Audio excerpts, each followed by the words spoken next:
Spoštovane gospe, spoštovani gospodje. Najprej bi se rad zahvalil prirediteljem za to čast, da sem povabljen celo kot zadnji govornik v tej seriji imenitnih večerov.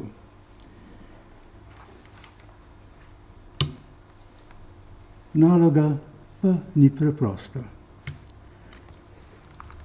Tema spremembe je za letošnje Nikodemove večere današnjemu času nadvse primerna. Živimo namreč v dobi naglih, potencialno usodnih sprememb. Spoznati to dejstvo in njegov pomen za prihodnost pomeni prepoznati tako imenovana znamenja časa. Ljudem je želja po spremembah prirojena. Nočemo si niti predstavljati, kakšno bi bilo življenje brez sprememb. Naša civilizacija jih je doživljala v obilni meri, z vzponi in padci. Zadnja stoletja je močno zaznamoval napredek znanosti in tehnologije, ki še vedno vliva optimizem. Večini ljudi se je namreč življenje izboljšalo. Danes pa se vse več ljudi zaveda, kako resno in umestno je bilo opozorilo rimskega kluba izpred 41 let, da gospodarski razvoj in rast ne moreta biti neomejena. Meje se dejansko naglo bližajo. Prej, ko se bomo nanje pripravili, manj nam bo težko. A da bo težko, ni dvoma. Pripravljati se pomeni prilagajati se. In te prilagoditve bodo sprememba morda večja kot katerakoli v dosedanji zgodovini. Lahko namreč pričakujemo novo obliko globalne družbe. Že danes, še bolj pa takrat, bo eno temeljnih vprašanj, kaj se ne sme spremeniti, kaj naj ostane nedotakljivo, kaj je potrebno najbolj skrbnega varstva, kaj moramo prenesti v novo kulturo, novo civilizacijo nepoškodovano, ker nam mora biti sveto. Nedvomno je to nekaj, kar potrebuje človeštvo za preživetje svoje civilizacije. Danes je vse več ljudem jasno, da mora to biti nekaj z področja etike. Poglejmo, kaj so temelji etike. Pogosto navajajo kot izhodišče etičnega ravnanja 4 aksiomatična načela. Delati dobro, ne delati slabega, biti pravičen in spoštovati samo odločbo drugega.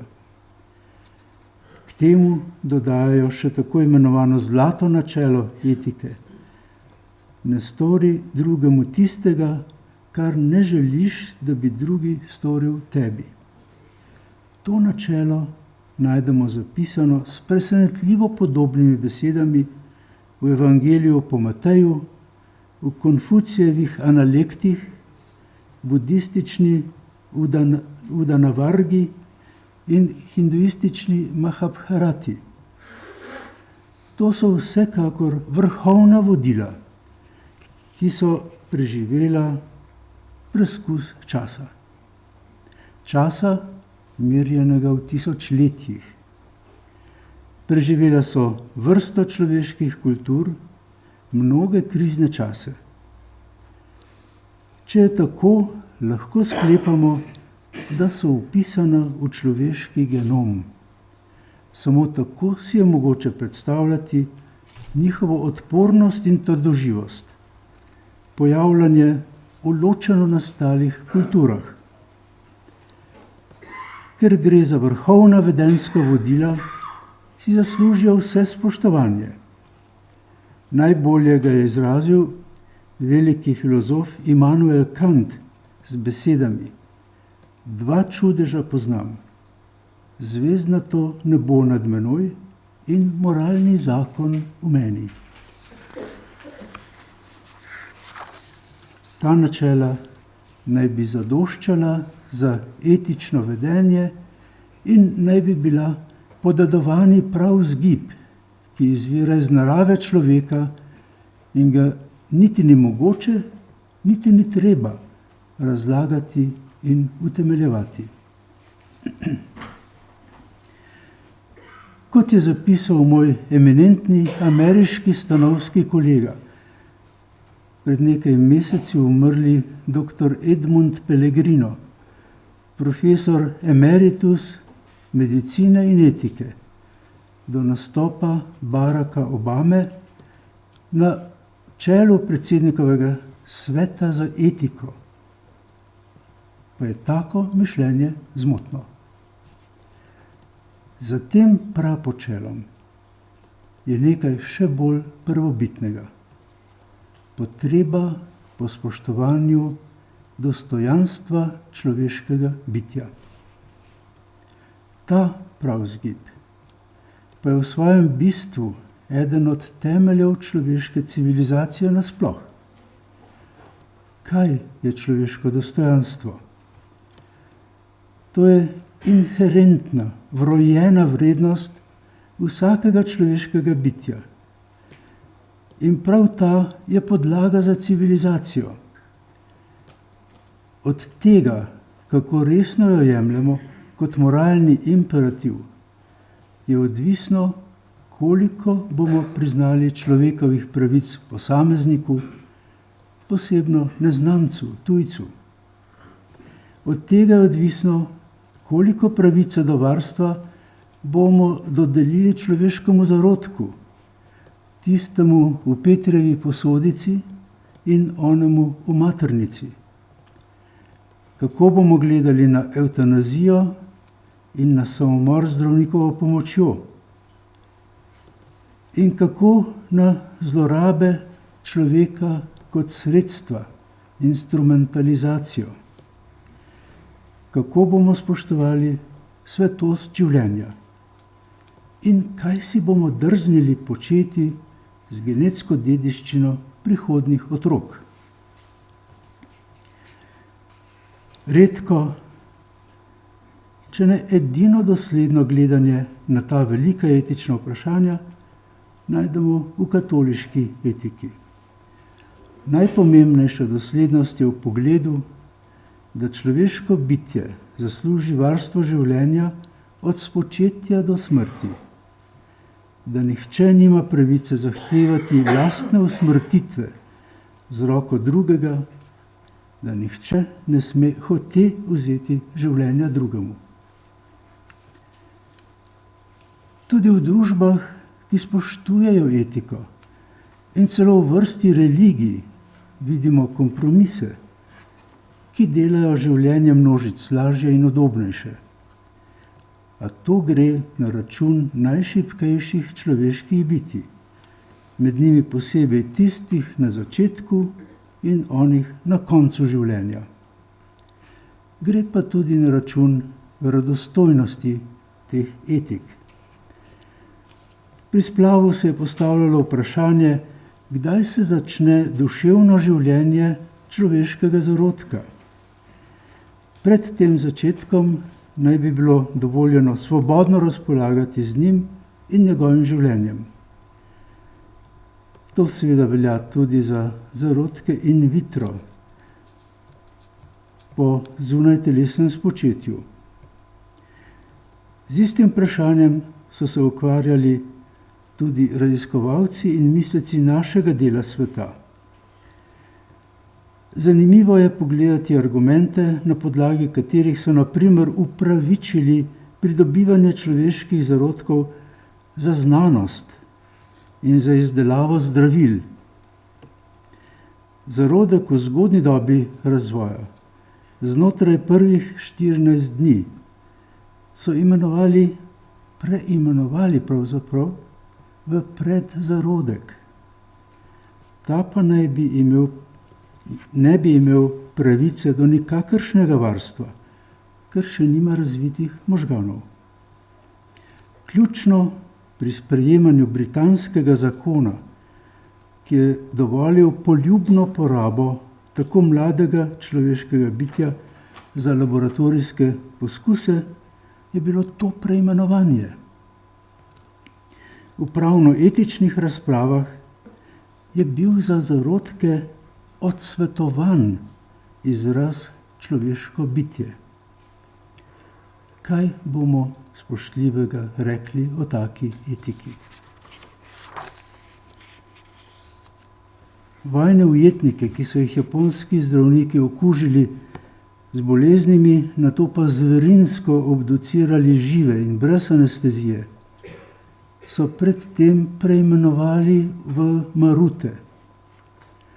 Na Nizozemskem se evtanazija novorojenčkov in otrok ali neprostovoljna usmrtitev odraslih ne imenuje evtanazija, ampak pokončanje pacienta brez izrecne zahteve. Teh usmrtitev ne najdete v evtanazijskih statistikah.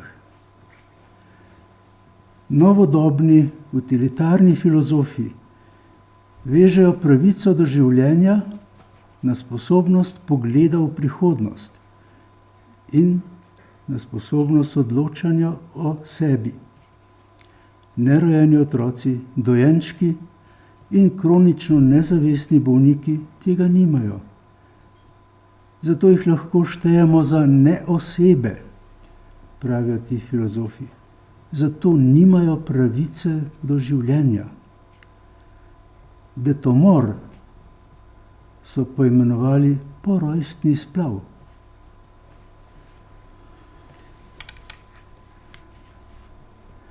V pluralistični, sekularni družbi zdravnik pogosto ne more biti etično do konca dosleden, čeprav bi rad bil. Lahko pa si začrta višje meje za lastni etični minimum, ki ga legitimno uveljavlja tudi v libertarni družbi. Pravico za to mu daje ustava. Ugovor vesti je instrument, ki v zdravniškem poklicu zadržuje najbolj etične, najbolj vestne zdravnike. Tega mnogi kritiki instrumenta ugovora vesti ne uvidijo. Prav ti zdravniki bi zapustili poklicne vrste, če bi bili prisiljeni delati posege, ki jim nasprotuje njihova etična vest. Najbolj znan je ugovor vesti proti opravljanju splava, a ni edini. V nedavnem sporu na eni od naših zdravstvenih ustanov se je zdravnik želel umakniti iz skupine, ki se je lotevala, po njegovem mnenju, preveč tveganih kirurških posegov. Uveljaviti je želel ugovor vesti. Prejel pa je presenetljivo predstojnikovo opozorilo, da tega po veljavnem zakonu ne more storiti. Čas za to naj bi imel samo enkrat, pred 20 leti, ko je kandidiral za sprejem v službo. To je seveda nesmisel. Ugleden britanski zastopnik filozofov nove vrste, ki sami sebe imenujejo tudi praktični ali utilitarni etiki, je predlagal, da se pravica do ugovora vesti sploh odpravi, češ da je vest izgovor za muhavost ali za izogibanje dolžnosti. In ko gre za dolžnost, je ugovor vesti krivičen in amoralen. In če gre za resno dolžnost, bi moral biti prepovedan z zakonom in kazniv z odvzemom licence. In še naprej, vrednote in vest ne smejo vplivati na zdravstveno oskrbo. In nazadnje, prostora za zdravnikovo vest in s tem za ugovor vesti je v sodobni medicini malo. No, take trditve, te trditve so bile objavljene v ugledni britanski reviji British Medical Journal in dobro je bilo videti poplavo protestnih pisem, ki so prišla na uredništvo. Vendar pa tak je to pisal ni kdorkoli. To je zelo ugleden gospod, predstojnik inštituta za etiko v Oxfordu.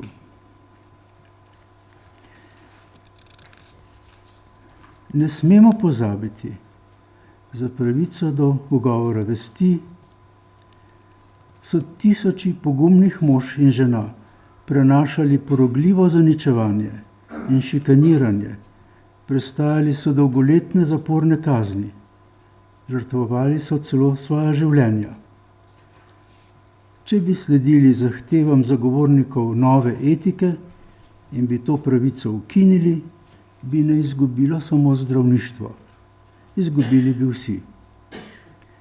Ni mogoče pričakovati, da bo vsakdo občutil etične meje poklicnega ravnanja enako razločno in se jih enako odločno držal. Ampak v nedavni anketi med 700 britanskimi študenti medicine je skoraj polovica menila, da ima zdravnik pravico zaradi ugovora vesti zavrniti katerokoli zdravniško dejanje. In vendar smo zdaj priče nedavni razsodbi nekega angleškega sodišča, ki je kaznovalo zdravnika, ki ni hotel opraviti abortusa ženski, ki so ji povedali, da bo rodila hčerko, ne pa sina, ki si ga je želela. To isto se je zgodilo v Avstraliji, zdravniku so odvzeli licenco.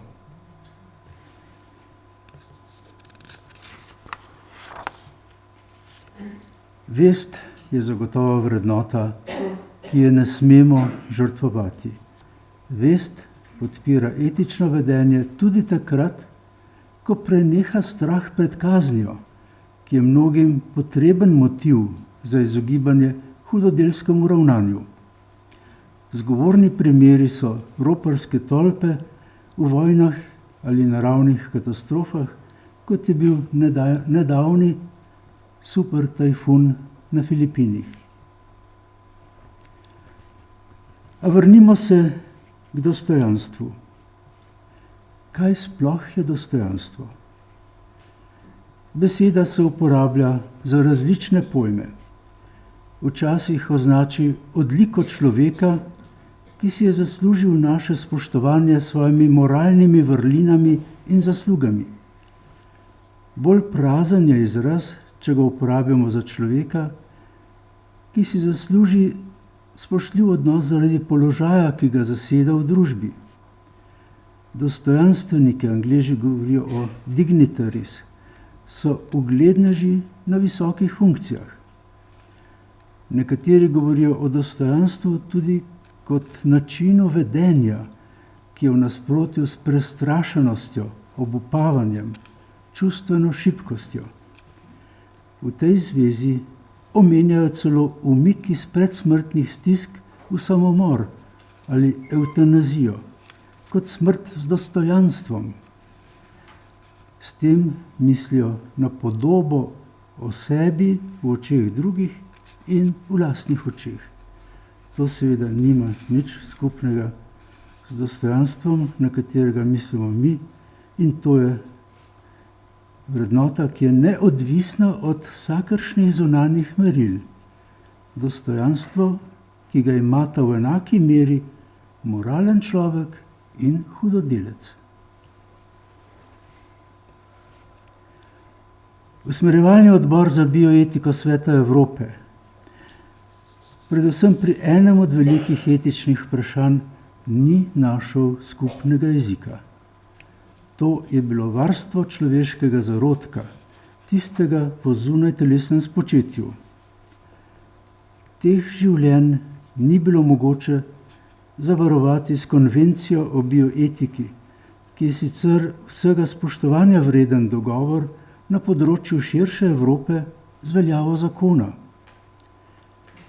Razlike v pojmovanjih so bile prevelike. Vendar je bilo mogoče doseči vsaj dvoje: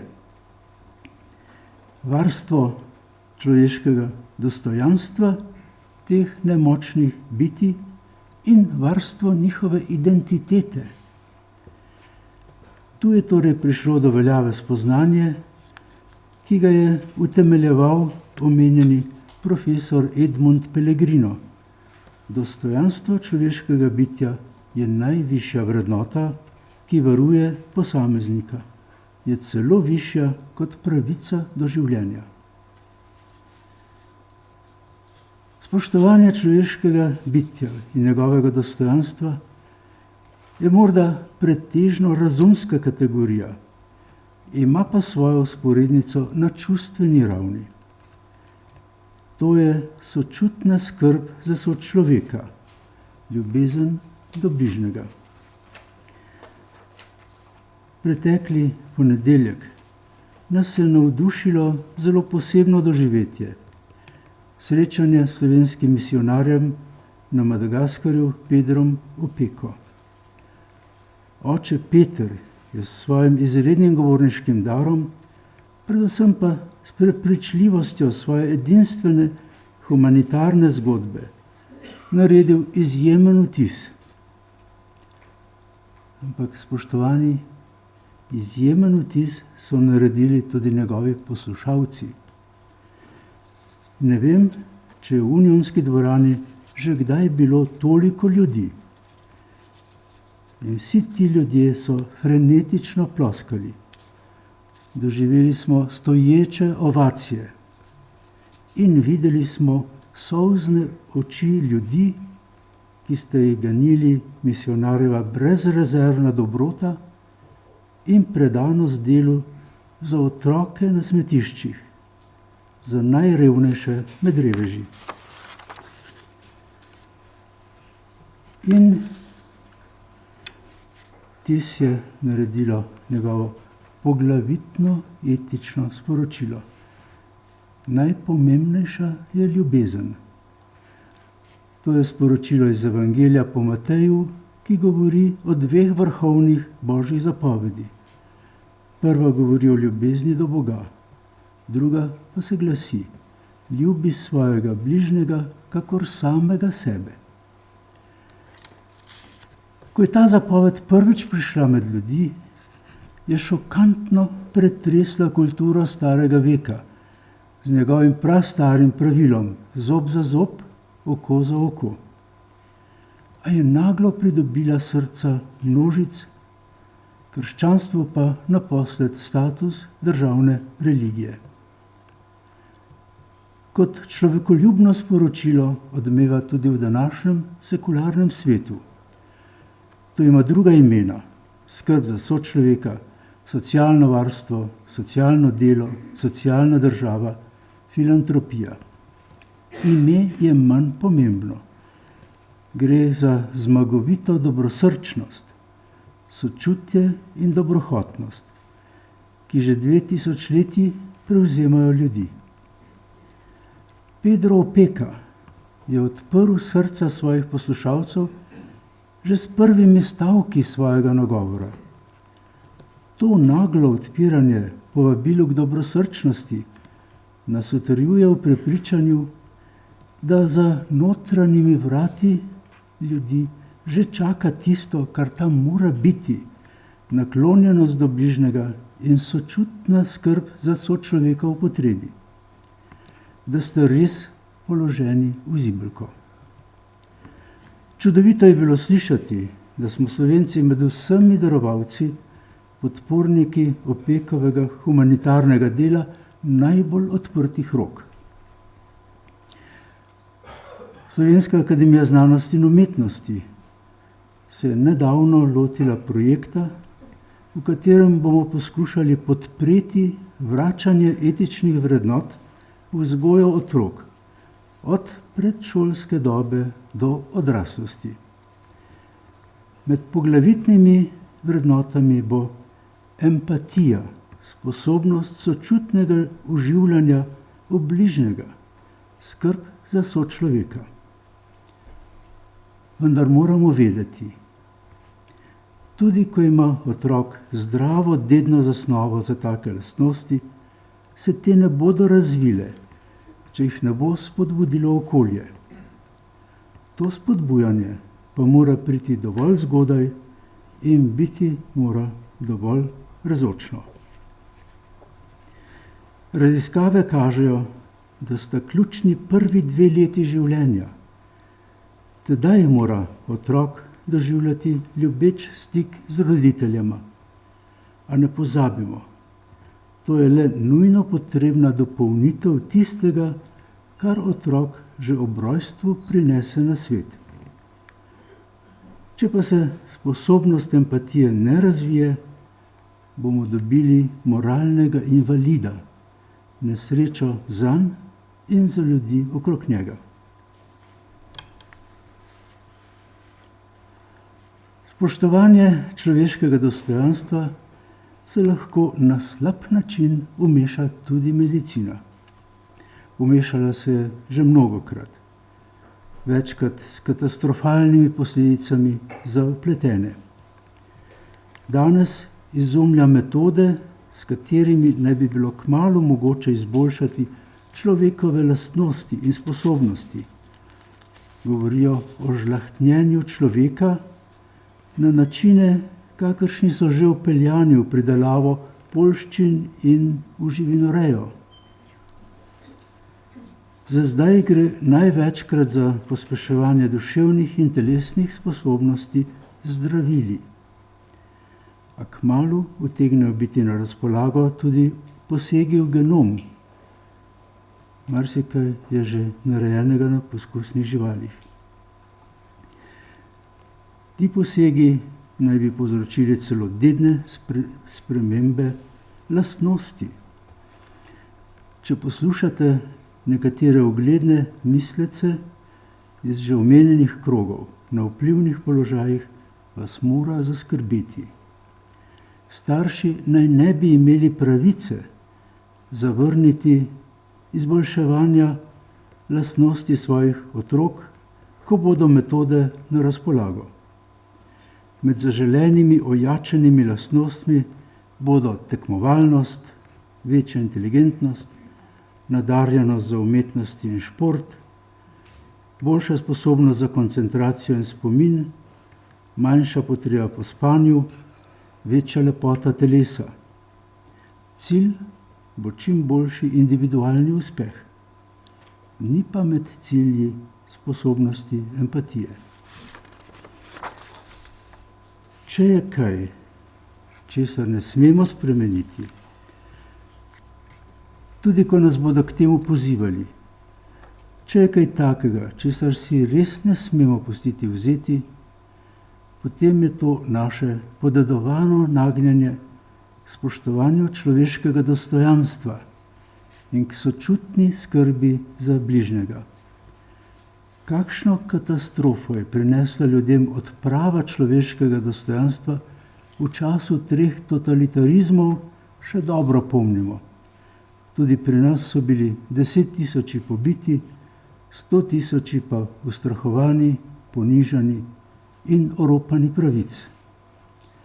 Tu pa je nova nevarnost, ki jo utegne prinesti nastopajoči razcvet biotehnologije pod idejnim vodstvom praktičnih etikov.